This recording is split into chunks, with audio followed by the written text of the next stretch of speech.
mo fẹ́ sọ̀rọ̀ tó pọ̀ ní àyín lónìí o bójú bá ń kàn ọ́ lé máa lọ lé o. Allah akbar. Ọ̀fà ni mo ti wá. Akani. bójú bá ń kàn ọ́ lé máa lọ mo yọ̀ǹda rẹ o. Akani. Òdodo ọ̀rọ̀ ni. ọ́ lé máa lọ lé o. Allah. ṣe ẹ̀rọ lọ́hùn ó sọ burú débi pé kò lálábàárà. La ilaha yẹ. tán bá sọ pé ta lọ lọ́hùn ó burú débi pé kò ní kọ́sítọ́mà. Kò ní kọ́sítọ́mà rárá. ìmọ̀ ṣe àwọn àṣẹ́sí kan tí ó fẹ́ kẹ́rù ó máa bá ọ sá. Ọlọ́run á kí ọ. Allah. tó bá ṣe òní mímọ̀ báyìí bàbá àgbàdá ńlá àná sojú yín. Allah. tọ́lọ̀ ń bá ṣe òní mímọ̀ báyìí ó yẹ ká kí Ọlọ́run. Allah.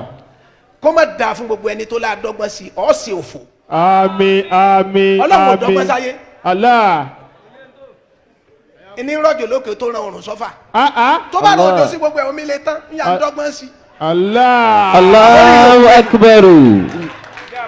Ọ̀dí Allah ta'ala lè zá lórí fáyidà. yóò wá dá Ọlọ́run ò ní dá gbogbo èèyàn lóun lẹ́ẹ̀kan náà. Kí àyíká ẹ No! farabalẹ̀ ẹ ti gbọ́n kankan. What do you mean? ó pera rẹ̀ ní àlà adilu kò sọ pé àlà adil. Allah. àlà adilu huwa al-fa'il. Allah. ولم يأتي باسم البلاغة في العدل إنما أتى بالمصدر العدل وذلك المصدر مصدر النوع فالنوع لابد أن يتنوع العدل لو يكون سوى عدل tó bá tẹ̀rẹ̀ ní عدل ó dẹ̀rẹ̀ Rọ́dí Allah ta'ala ni. ó gbọ́dọ̀ pín nǹkan dọ́gbadọ́gba ó ní déédéé ní í ṣe bí n bá ti rí lára rẹ bí mo ti déédéé La ilaha illallah. Allah. Allah. má rò pé ń ṣe dọ́gbadọ́gba kò sí níbi ẹ̀ pè sí Ilallah. mo kí ọba náà kó ṣeun. Allahu akbar. njọ́ tí mo rí fọ́tò lé inú mi dùn gan torí inú tí mo fi mọ̀ pé yóò dáa fún mi ni pé mi bínú oore olóore Bẹ́ẹ̀ni, Akani, òdodo. inú mi wá dùn nígbà tí mo rí ilé ẹ̀ mọ́ ni ha ń sì wá Allah. àwọn èèyàn máa ń sọ Báyìí ṣe há tó. bàbá pé kì í wá Bẹ́ẹ̀ni. mo ní bẹ́ẹ̀ ni Bẹ́ẹ̀ni. njọ́ tó ọba tí ì máa rówó nù ilé rẹ̀ kọ́ jòkó kò ì dáa fún ọ. La ilaha illallah. àgbo tí gbàdọ̀ bá tíráfù lọ́wọ́ àsìkò tó rówó. La ilaha. Allah. wọn à pè é Allah. wọn á ní à ń sì wá sọ pé mi kọrin. Bẹ́ẹ̀ni, ó yà mí lẹ́nu. nítorí mo mi gbé orin wá lónìí mo rántí Allah ṣe akbar. Mustapha Mubaraku Rọ́dí Allahu Allah ta'ala ta'ala. anhu. aṣílétọ kéwọ ọmọ Málíkì Allah akbar. Allahu ta'ala anhu. ẹkùn ẹni tí ń pèrè ẹ tí ń dára rẹ̀ lóhùn. Rọ́dí Allah ta'ala anhu. mo sọ fún Jamiu Adégún wà níjọ́ tí ń wí kankan mo lá dìlítì sáfìsì ẹ Bó ṣe rí nìyẹn o. ọjọ́ dúró síbi kíní Jésù tó ẹ̀ ń jọ ń fà Bó ṣe jẹ́ nìyẹn o. tó o bá dá sọ̀rọ̀ Sufi ọ gbàgbé bọ̀ sáyé rí ẹ sì bá ń Wallahi. jíṣẹ́ fún mo sọ fún Ṣéwù Yasata Bó ṣe rí nìyẹn o. mo ní Yasata mi yìí ṣe wá sí so mo sọ fún kíṣkí mo lè mi ṣe wá sí kájọ mọ búra wa mo lá Adégún wà ń kọjá là Ṣerú ẹ̀ rí. mo gbọ́ lórí nẹ́ẹ̀tì tó bú Ṣéwù Mustapha mo ní ha a dìlítì sáfìsì ẹ. Rọ́dí Allah rí. ẹ sọ gbogbo sọrí Jésù àti ẹ àti gbogbo wọn kájọ máa fà. Ó bẹ́tà. yóò wáyé kò wáyé. Ó bẹ́tà. kí ni problem ṣé bí Jésù bá wáyé lónìí gosilo ò ní mu. Akaramakallah. Ó bá bẹ́ẹ̀ sì tán. kó lórí pé wọ́n ní Jésù ò wá mọ́. wàláì kò ní wá wàláì tẹ̀lé kò ní wá tí Jésù bá ilé wá nìdí mu tó wá sọ pé nǹkan lọ́mọ Ọlọ́run wọ́n nà kú ọmọ ẹ̀ ní. ládùúgbò tí bàbá ń kọ́ Allah. tó sì fowó kọ Jésù kọ Bẹ́ẹ̀ni. kí Jésù ò yà jòkó síbi ó wà jẹ́ Nǹkan bàjẹ́. yóò bá jẹ́ ní Nǹkan bàjẹ́ Rọ́dí Allah wá ni. ṣe kí ni. Rọ́dí Allah ni. ẹ sọ pé ń bọ̀ káàbíyèsí Ẹni àkókò ẹ̀. Ọba Ọlọ́run kábíyèsí rẹ̀ ọba Ọlọ́run olórogún kò lábàgà kò lẹ́ni kejì kábíyèsí rẹ̀ ọba Ọlọ́run. Rọ́dí Allah. kí Ọlọ́run yẹn. Allah Ẹ farabalẹ̀. kí Ànábì sallallahu alaihi sallallahu alayhi wa sallam. bàbá àgbàdá láyìn ní pẹ́ lórí ọ̀rọ̀ ó wù mí kí n kú òlékòlé ni àmọ́ wọ́n ní asùn Prógámù tó ti wà wọ́n nílẹ̀. ní ẹ sọ pé a gbọ́dọ̀ lọ bí ẹ bá tiẹ̀ wá bí tí ò bá wọrú lé yìí ọlọ́mọdé yẹn ò sí rìn Àmín àmín. wọ́n á ní mo gbójú agbo lọ irú èyí kí wọ́n gbójú agbo lọ Allah. àwọ̀ bẹ̀ wọ́n jòkó lẹ̀ Allah. mo kí Ànábì Muhammad sallallahu alayhi wa sallam. Ànábì náà ní gbogbo kálukú fẹ́ jọ Allah. àmọ́ dàrú mọ́ pọ̀lọpọ̀ lọ́wọ́ sọ mẹni tí ń jẹ́ Rasulullah. sallallahu alayhi wa sallam. tó bá ma ọ ma dáadáa bọ́ bá ma nẹ́bi sọ pé sallallahu alayhi wa sallam. sallallahu alayhi wa ẹ̀yin sallam. aláṣàlátù ẹ̀yọ̀ ń bọ́ ànábì kí n gbọ́ sọ pé sallallahu alayhi wa sallam. as-salatu as-salatu was-salamu wa salamu alayka ya Rasulallah. alayka ya Rasulallah. mo kí Mawlana Sheikh Ahmad Tijani. radiyallahu ta'ala anhu. mo kí àpèrànà ṣe gbogbo ayé Yes. afa tó dé tó sọ gbogbo afa àsákò Mawlana Sheikh Alhaji Ibrahim. Yes. Radiyallahu. radiyallahu ta'ala anhu. atún orí ẹni tí ò sún wọn sí Radiyallahu. ọ̀gá wa láyé lọ́rùn. mo ní táwọn èèyàn sì fi ka èmi láyà ni pé olórí ibú ò sínú òdìlé. La ilaha illallah. bàbá kan ó tó bí ọdún mẹ́ta wọn aláwọn fẹ́ kú mo ní ẹ má kú Wọ́n kú báyìí o. gbàtí wọn wá kú tí wọ́n gbọ́ Allah. ọlọ́run á ní kó dáa fọ́ọ̀mù wọn mo ní Ẹ má rẹ́rìn wallahi. ikú wèrè jọ́sí tẹ́lẹ̀ fẹ́ kú Allah. tẹ́ bá ti kú ní ìsinsẹ́ èyí ó sojú yín. Allah. bàbá ẹ má jálì kí á mọ̀ owó yín ẹ ṣẹ̀ṣẹ̀ bẹ̀rẹ̀ Wallahi tallahi. torí ẹ̀yin wòlíì ọlọ́run kí wọ́n sọ pé Ẹlẹ́jẹ̀ ọkà àwọn tó lọ ń fà mí ẹ fi ọ́lẹ̀ síbi tán wà yẹn. Ẹ jẹ́ àwọn ọmọ ẹgbẹ́ mẹ́. wọ́n sọ pé kan gbọ́dọ̀ mọ́kànlá tí wọ́n tún ní ráàyè ká ni wọ́n mọ̀ fi ránṣẹ́ ládìá. Kúrò Allah ẹsẹ̀ sí wọn o. bàbá oore yín ṣẹ̀ṣẹ̀ dé ni. Allah àmín. Ẹ sàmí fún bàbá. ọlọ́run sì ní mú ikú mẹ́. Àmín. bí kìsìkìtì kí ni mo kí yín ẹ kú iṣẹ́. Allah. iṣẹ́ tẹ́ ẹ ṣe tó bí àfa yìí iṣẹ́ tí mọ̀lẹ́bí kan ò kí n kú iṣẹ́ ni. La ilaha illallah. kò rẹ́rìn-ín nítorí pọ́ ọmọ hídímọ̀ làwa bàbá adánlá èso hídímọ̀ làwa. Allah. mo mọ̀ túmọ̀ kí bàbá èèyàn ó ṣẹrú sìn. Allah. èso hídímọ̀ làwa. wọ́n yìí sóríire lé wa Allah. bá mi ló ṣe ń jí okọ̀ ọ̀hún. Allah. wọ́n yìí sóríire lé wa o.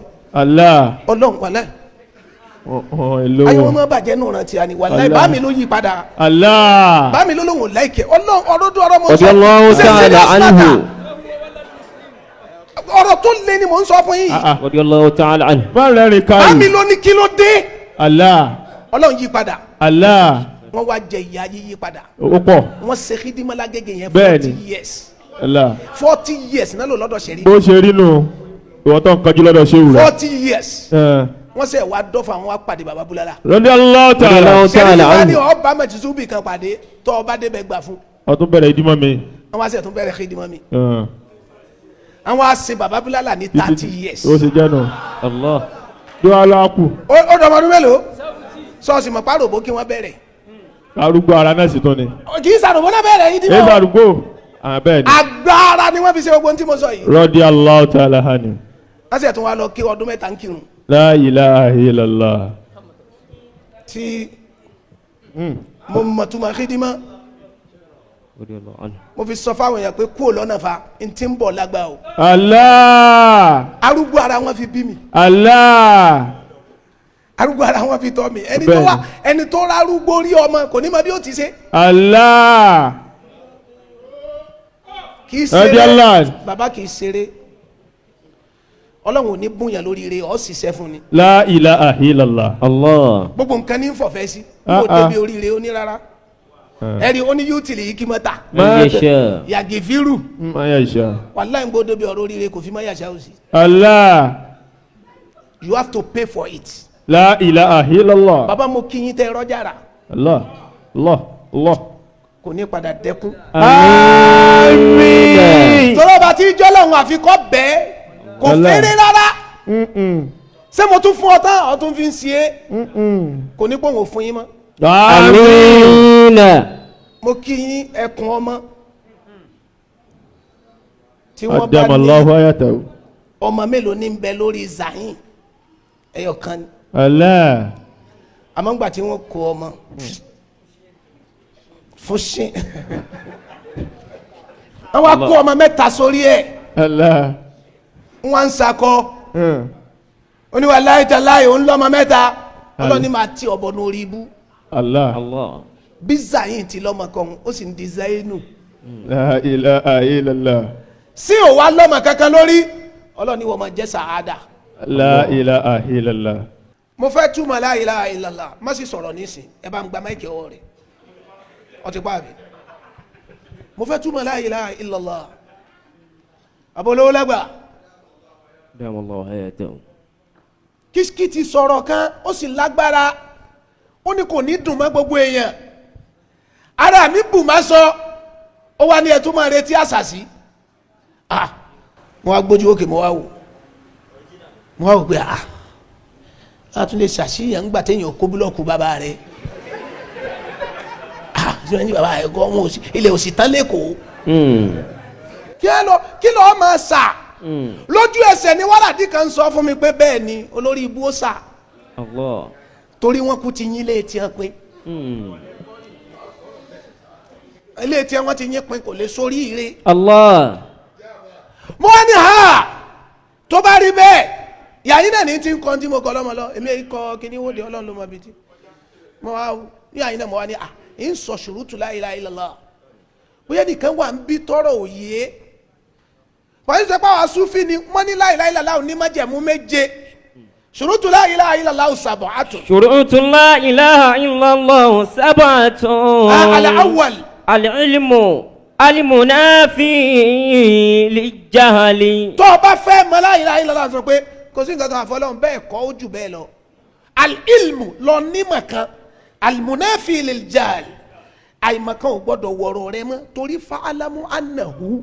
لا إله إلا الله. téèyàn bá ní 25 lọ́wọ́ ó sì fi rán ọmọ lóúnjẹ ọmọ bá sọ 25 nù wọ́n ní tó bá dé mọ̀ náà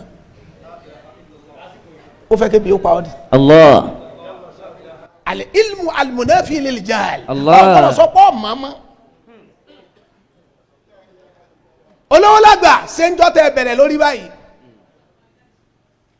rárá ọmọ ọlọ́run yẹn ni munafi lil-jahl njọ́ tó bá tún wá da tó dà lára rẹ̀ mọ́ tún gbàgbé ẹ̀ ẹ má gbàgbé àjọ tẹ́ ẹ dá. الله.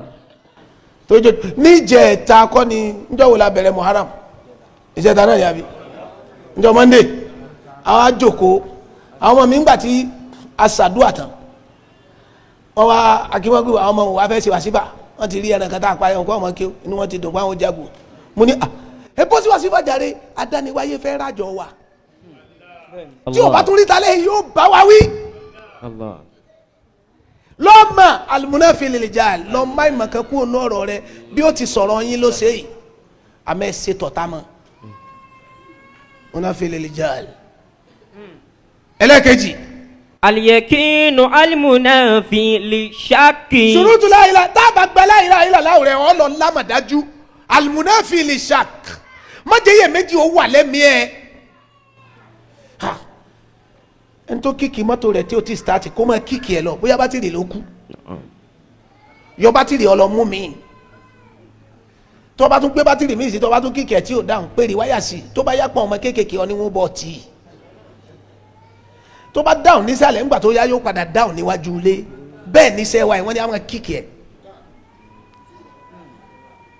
ẹ̀ tó bá yá yóò dáhùn ẹ̀mí rẹ̀ ó sábà pé yóò dà fún mi nídìí iṣẹ́ yìí. اليقين. al-yakin al-munafi lish-shak lámàdájú òkodoro májèmí rẹ̀ ó rò pé sáwa náà wà lè kọ́lé sẹ́kọ̀ọ́ yìí ó ti bàjẹ́ sọ ó ti bàjẹ́ sọlọ́wọ́ làgbà mọ̀ pọ́lọ́ lè ṣe yìí الله. ìwọ ṣe wá lọ ní yakin àmọ̀dájú pé sọlọ mi ni àjọ náà tán bí owó munafi lish-shak má fi iye méjì sí alá àṣẹ tàwáfù sáà ní Tìjàní àláwà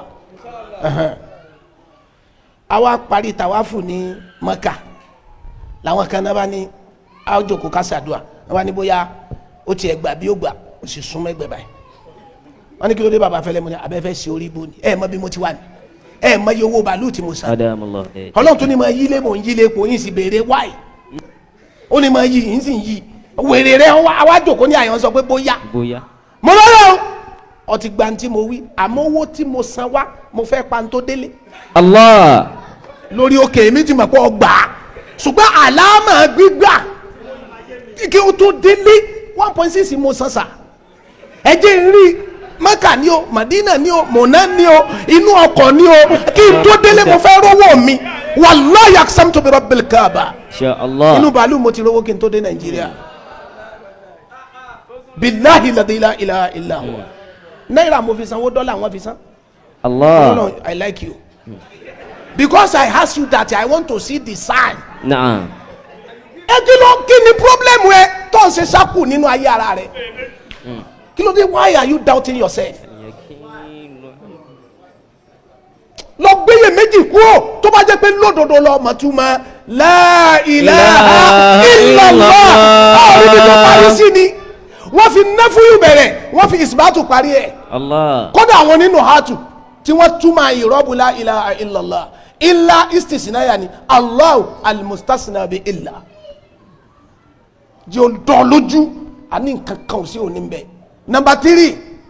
alikubulu alimunafi le rọdi. alikubul lọ gbà alimunafi le rọdi tó ọ̀pọ̀dọ̀ sọ pé ọgbà mọ́ ọlọ́mọni. Allah. wàláhi mo fi tútó bí ọlọ́run búra ọlọ́run àtúmọ̀ dénjọ́ mi bẹ́ẹ̀ yẹn ti dín ilé tó tuntun tó yóò sì tún mú bisikíìtì wá máa jẹ́ kó máa dunnú. Allah. gbà fún a. alimuna. ṣé gbogbo ẹni ó kọ́lé tó dùn náà lórí dùnú mbẹ́. Allah. ṣé gbogbo ẹni ó ní bẹ́ẹ̀dì lórí oorun ra. Allah.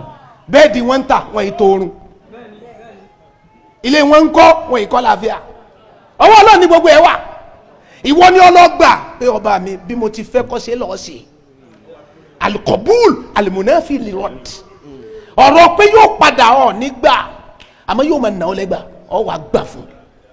Allah. ọ̀rọ̀ pásán ni ọ̀ jáwọn ṣe Abdullahi Salati ó sọ ń tójú wọn rí baba bẹ́ẹ̀ ni ẹ̀ ń sọ ń tójú ẹ̀ rí bí bàbá yìí ní kí wọ́n sọ̀tàn kọbúl wọ́n sá gbà ọlọ́run kọ́ gbà fún èèyàn náà lọ́ọ́ gbà fún bọ́ọ̀n tí ń sólò náà ń sóbi tí ń yàgbẹ́ lọ́ọ́ ń yàgbẹ́ bí ò ti dá níwọ náà ò dá ìwọ gbà fún jọ́lọ́run ó tara rẹ̀ dán lóhùn. Allah. ọ̀hún wá sẹ́ǹtì máa wá lọ àlìkíyàmọ̀ tá a là kọ́ bí àná mọ̀mọ́ Allah alayhi wa sallam. àbórí rẹ̀ ò pé ni ọ̀hún fẹ́ kẹ́nìkan mọ́ tán ta ni ó fi tiẹ̀ jọ. kìsìkìnì nísìn ẹ̀ tún lọ́ọ́ máa kéwù tuntun bẹ́ẹ̀ ni ó sì dá bẹ́ẹ̀ ayé ò tẹ̀lé lúzà ara tó jẹ́ wánu ńgbà tí mo rí pósítà tí mo wá rí fọ́tò tèmi náà bẹ́ẹ̀ mo ní báríkà tó fèmí náà sínú wọn nínú àti ń ta lọ wọ́n fi pósítà rẹ̀ sáà ní olóríire inú rẹ̀ odò orí rẹ̀ burú ni wọ́n lọ já sínú orí ibú ọkùnrin kan ó ní wàlẹ́ àwọn mú invitation wá bá wọn ó ní wọn ò kọ́ ṣéwù sí bàbá dáná ó nínú wá bí wọn mo ní mọ̀ bínú mobile ní ọkọ̀ nǹkan ẹ̀ kini fitinẹ wọn ò mọ ń sẹ́wù náà ebi wọ́n mọ ara rẹ tó nǹkan rẹ pé àṣeyìí kí ló ń pa ara rẹ sí onígbà ọkọ àwọn ọmọdé kọ fún rẹ bọ́ bá kọ́ tó o tún máa kùn ún ó mà lè bọ́ sínú àṣẹ ẹni tó níyà. Allah. tó pé ọkọ fún rẹ mo sì bọ́ ọkọ. Allah. alikobulu li munafi li rọdi munafi li rọdi mo sọ fáwọn èèyàn jọ kan lọ́dọ̀ yẹ sàtàrù rẹ mo ti sọ mo ní kò sábúrú kéèyàn má ma yí mi èmi lèmi ma yí ara mi bọ́ gbága mi sẹ́yìn ma sì gbé iwájú tábà ní kí ló dé ma ní ọba tó ní mi ò fi mi sẹ́yìn wájú mi wá èsè tó gbà èsè tó gbà ẹ lọ gbà ẹni tí o bá lẹ́ni tó gbà fún lánàá kò ní lọ́mọ ń bẹ̀ lọ́la. Allah. wàláyé tàláyé gbogbo ẹni tí ó score lórí fídì wọn ó paasi sí ni. Naam. You cannot hold ball yourself and score yourself. It's not possible. That is 11 here, 11 there. That's at 22. You can't take ball yourself and score for yourself. Then when láti pass is here, who is that person? Is it number 7? Is it number 11? Is it number 5? Is it number 1? We don't know. You just have to score. Al-Qabul. Number 4. Al-Inqiyadu al-Munafi li-shar. Al-Inqiyad. Kọ́ lẹ́ni tó ń tẹ̀lé ìtumọ̀ la ilaha illallah. Allah. Wọ́n máa tẹ̀lé Inqiyad. Wọ́n ní lọ ẹ̀jẹ̀ lọ. Wọ́n ní bọ̀ ẹ̀jẹ̀ bọ̀. Imaamu Ghazali rahimahullah. Rahimahullah ta'ala. Wọ́n máa kí o kàn ó ní kálọ̀. Máa pe okọ̀ mi ó máa pe okọ̀ lọ. Wọ́n máa kí wá súnmọ́ ńgbà tó yá ló bá pe okọ̀ rẹ̀ mọ́.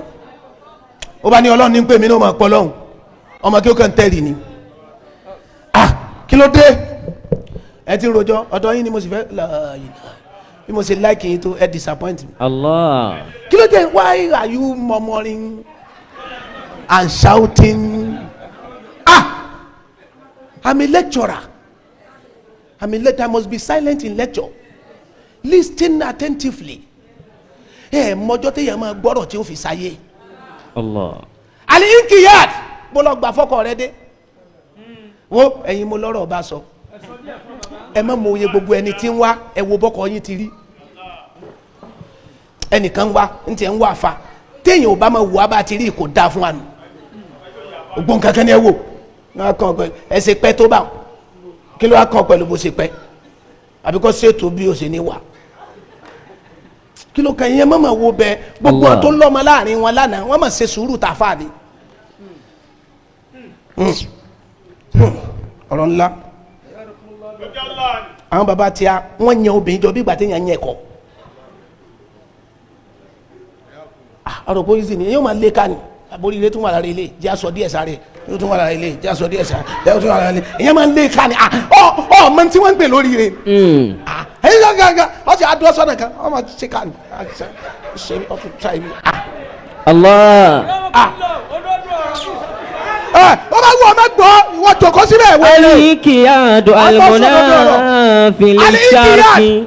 ẹnìkan tó bá tọkọ ẹ̀ jẹ́ mo sọ sítórì kan fún yín bàbá àgbàdá ńlá ìyàwó ń gba àwẹ̀ fọ́kọ ẹ̀ ń sì ṣàdúrà fún fódìdí ọjọ́ 14 ọkọ ò sì mọ̀ ó wá níjọ́ kẹrìnlá wọn ọkọ bọ̀ báyìí ọkọ wa ń bọ̀ ó wá ní ẹ kúnlẹ̀ kọ́lọ̀ ó sì ṣe ń tẹ́ ń fẹ́ ó wá ní àbórí rẹ̀ ó pè ní ní máa kúnlẹ̀ fún bó ṣe wọlé lọ́nu ó di ìjọ́ kẹta ló bá sọ ọ̀rọ̀ mo ní jẹ́ àlọ́ ọba kí sí mi ní abájọ́ lọ kúnlẹ̀ ní àṣẹ kan ló sọ̀rọ̀ lára ẹ̀ sólè bóun bá ní ká jẹ́ àlọ́ abadibẹ bá ti dẹ́wọ̀n náà báyìí lèmi ń kúnlẹ̀ mu ni ẹ má bínú yà wá ó lé mi ni mo ní ẹ̀yin kọ́ màá mi a ní kí ló dé mo ní ó ní òní kẹ́ kúnlẹ̀ ń jẹta ó ní bàbá fẹ́lẹ́ ó ti kọjá. Allah. olóhùn kan ló bá mi sọ̀rọ̀ pé tó bá kúnlẹ̀ kó tọrọ ní ti ń fẹ́ àlè inkiyadu. Al-inkiyadu. ọjẹ́ tẹ̀ falẹ̀ yẹ. Al-munafil àbóyá pé ni sharqi. tàǹkì àná ìsàsálàmù sọ́bà ọ múra kankan tó bá dà kí á mọ ọlọ́run ó tún lóhùn mọ́ rí. Allah. àlè inkiyad alọ́mọnulé àwọn èèyàn sì sọ dànù síta nígbà tí wọ́n rí pé ta mo fẹ́ pè sí la àwọn ilé ọlọ́run pé àwọn ilé yóò lára tó lè gbà sí ẹ jẹ́ ń gbé lọ jìnnà ká máa wo ògónú lé ń ta Allah. ẹ kàn rọ́ màkà yóò kàn dìde ń bì kan ní ibẹ̀ kí wọ́n ti ní wọ́n kàn yọ ń bẹ̀ ni Allah. ẹ lọ ní kíyàdù al-munafil shirk wọ́n jẹ́ kí nǹkan kan dà ma ó yá. Al-ikhlasu al-munafil sharqi. al-ikhlas lọ ní sincerity al-munafil shirk èyí tí ó gbà ó kó ń bi pé nǹkan kan tún bẹ lẹ́yìn ọlọ́run àfọlọ́run Allah. wàláì aqsamtu billah lẹ́yìn ọlọ́run àfọlọ́run ẹ jẹ́ amúra sí wàláì ọ̀ débi ọlọ́run ìkìlásù ni sincerity pé ṣe bọ́lọ̀ ni ẹ gbọ́ Mawlana ní ṣé Alhaji Ibrahim Radiyallahu ta'ala. ṣé òun ní tawaitu wa sa'altu tariqa ila al-haqq likulli muridil wasli lil-haqq bila sọ́fẹ́ lọ́dọ̀ ọlọ́run kálọ̀ èmi bàrà mo mọ̀ ọ́ débẹ̀ ntọ́ bá rí ọmọ ṣe wọ́n ní ọ̀fọ̀sọ lọ́wọ́ rẹ̀ dọ̀tí tọwọ́ bọ̀ ní omi náà Sheikh al-Islam sọ́wọ́ rẹ̀ dọ̀tí ni àní ọ̀fọ̀sọ. ó yá number 6 ilẹ̀ As-sidqu al-munafil kadhibi. lọ lóòótọ́ bí baba sọlá ti pera wọn fọlọ́wọ́ lágbà ni wọ́n gbà lọ́lọ́run bá farọ́ kú ọ̀nbẹ Aristotle the great scientist of the world ó ní tí lọ́ọ́ bá tóbi tán yóò dòótọ́ mo wá gbé ọ̀rọ̀ ń kalẹ̀ mo wá ní ẹ wá this is a case and research mo wá ṣe research mo wá ní okay and I will show you mo wá ní wá ọlọ́run ọ̀ sọ gbogbo ń tá a bá fẹ́ dòótọ́ lóòótọ́ àmọ́ yóò jọ bí eré àwọn dèdèrè àwọn tí wọ́n ń ṣe kinní níbi ọ̀nà express yẹn wọ́n ṣe kinní ẹ̀ ó kàn dàbí wàláì ọ̀lẹ́ rẹ́rìn wàláì ó dẹ̀ dìde láàrin ìjọba yìí ó ní I need 5 million naira now mo wo life mo with come you must be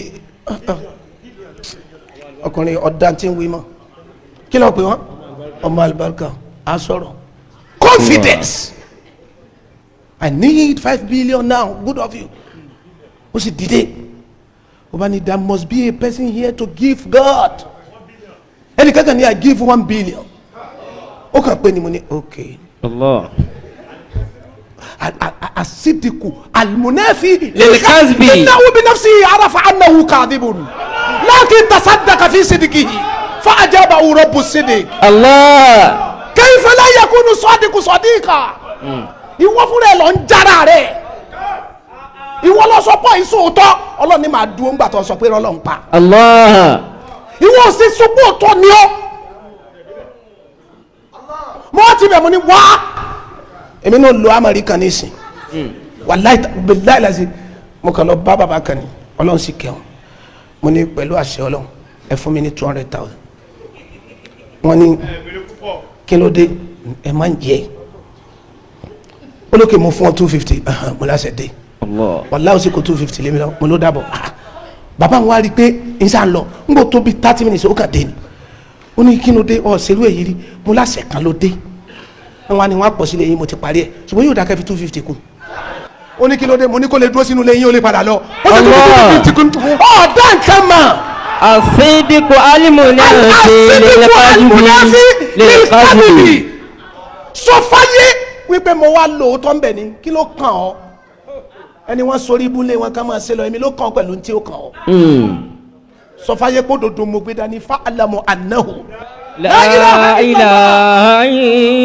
illallah. àwọn yẹn ṣeré ọwọ́ wọn jánà ìwà ń sọ pé wèrè oríire ò pé ó mọ nǹkan tí ń ṣẹlẹ̀ láyé wípé ọba wa tí ìjọ lọ́hùn yóò sọ̀pọ́tì bí ọba lọ́hùn fẹ́ wà á sá fún bí tí ò bá sí. mo lọ sí Madina Kaula ọ̀rẹ́ wa kan wá sọ owó nù ọmọ kan wá ń bọ̀ kò ju bíi 10 years lọ lára àwọn ọmọ yansi ni kìsìkì ṣe bá ọmọ bí wọ́n ti máa rí àwọn ọmọ yansi yẹn wọ́n ga gbọdọ̀gbọ̀ báyìí wọ́n ń bọ̀ báyìí mo ní àṣìgbọ́wọ̀ lọ́fù ọ̀nà òtí gbọ́dọ̀ bá mi ìtumọ̀ ẹni pé owó tá a mú dání ó sọnù ó kàn sí báyìí bàbá kan bá ń bọ̀ ló bá ní kí ló dé ń bá sọ fún ó bá sọ wọ̀ lọ́fù ó ní ká tẹ́wọ́ lábá tẹ́wọ́ ó sì tó ní 10 minutes mo ní tó wí ni pé àárì ọ̀rẹ́ mi ní àárì kẹ́mọ́ ni ó ti ní ìṣẹ́jú mẹ́wàá wàláhì tàláhì ìṣẹ́jú mẹ́wàá ò tí ì pé àárí pọ́ọ̀sì padà Allah. pẹ̀lú owó tí mẹ́nu ẹ̀ mo kàn ń lé e lọ ni ẹni tí tún ṣeré lọ mo kàn ń lé e lọ ni mo bá bá mi ní kọ́ọ̀n bàbá mo bá kúnlẹ̀ báyìí ní ẹ dákun Allah. ẹ ṣàánú mi èmi rí wà sísè àmọ́ kò dowó fàṣẹ́sì gbogbo owó tó kù rè ó kàn sí báyìí ó ní the go house ìsún káwọ́lá ń jọ náà the go house house lówí kò sọ pé lè káwọ́lá go house why tí wàá ṣe sunlé ńlé ẹ gbọ́dọ̀ ní go house why do I sleep for káwọ́lá bí mo ṣe parí sí ara nu adamallahu ayatik. asidiku alimunafi lilkazbi. ọlọ́wọ́ lágbà sẹ́ńjọ́ tẹ gbàǹtẹ́ fi rí báyìí wọ́n sọ pé barakallahu fika náà ni wọ́n sọ bẹ́ẹ̀ fún wọn lónìí ọ̀n béèrè déètì wọ́n kọ déètì sí barakallahu. máa lọ ní kí ló mú ọtọ́ máa lọ what the last one let's go home. alimuhabbatu alimunafiyatun lilbaghdai. ẹ wo ẹ fẹ́ràn ọkọ yín pátápátá ìwà ní fẹ́ rí nǹkan mi mọ́ ẹ tán sínú fẹ́ pé ẹ wá oríire wa rẹ̀ á jókòó tì torówó lágbà fẹ́ràn ọlọ́run ni nítorí bírè alimahaba lọ nífẹ̀ẹ́ tán yẹnyẹn alimunafiya lilbaghdai ọ ní rí i pé kórìíra wà ṣé Ibrahima. yes radiyallahu ta'ala anhu. bàbá wọn it's a case study a ní àwọn fẹ́ràn ànábì débi pé nìkan ò lè fẹ́ràn rẹ̀ bí àmọ́mọ́